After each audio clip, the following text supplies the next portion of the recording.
Logan, you got me curious. I filed up that 2019 class from Willie Taggart. You know what we're going to need to do? We're looking for content and looking for ideas on topics.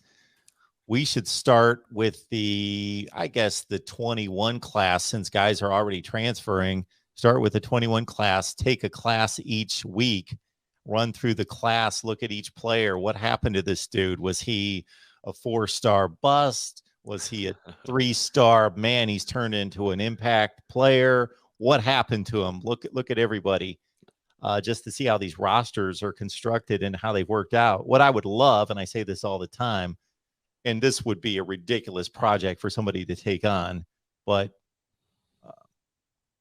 to reevaluate these classes. And I know people have done it for specific teams to say, okay, Florida State 2018, I'm going to re-rank the class. But you really can't do that unless you re-rank every class in the country. You can't re-rank just one class. Yeah, you can say, did this class turn out? It was the 12th rated class in the country, but it really didn't turn out to be that good, or it turned out to be better, whatever. You can do that. But if you're going to re-rank, you got to re-rank all of them at the same time and figure out, did this 5-star turn out to be what? Did this 4-star turn out to be what? I saw an interesting stat the other day concerning the NFL draft that we're going to get into at some point here, that about 40% of 5-stars get drafted. And then it goes down to about 10 to 12% of 4-stars. And then 3-stars are more in the 3% range. And then, if you're a 2-star, it's 1 out of a zillion. And so the recruiting rankings pretty much follow through to the NFL draft. Yeah, no, and that makes definitely sense. It makes sense for that to happen, and people get a knock on rankings. And yeah, some are off, some are on. But if you're looking for a pattern, that's most certainly a pattern that will show you, yeah, this guy has a chance. And, you got to, of course, put it on the field when you get into college. But going to the last couple of classes, at least, that time between Jimbo leaving and then really last couple of classes that Jimbo had going into Willie Taggart's, that was just almost a 4-year mess, because you're still seeing guys were flying out too after Jimbo's last 2 classes, and not just flying out, but the locker room was just a total mess. And then Willie Taggart came in and tried to fix it and trying to be a little bit more friendly and stuff. And that just wasn't going to work from the past players that were playing for Jimbo, because that's not what they were used to. So it just created a whole cluster F and just wasn't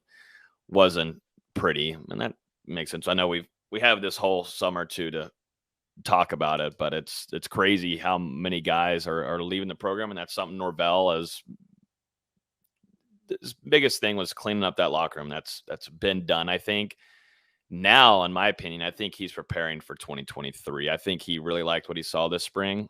And he told us that, and he looked pretty happy for majority of it. And, got to see him last season after losing to Jacksonville State, and wasn't so happy there, but just to see how happy he was now in the spring and have a little bit more smiles, and he feels a little bit more confident, I feel like, in the way he's talking. I think he really liked the spring, and if they're trimming down some of this roster to prepare to have a good 2022 season and the long game, which would be a crazy mastermind thing of Norvell to do, but he is a freak to prepare for 2023 already with a bigger class, knowing that if he were to grab 8 wins in 2022, knowing that he can probably, that's one of the last things he needs to do in order to build, probably solidify himself in a top 5 probably class, with how well they're doing on the recruiting side, getting these guys in.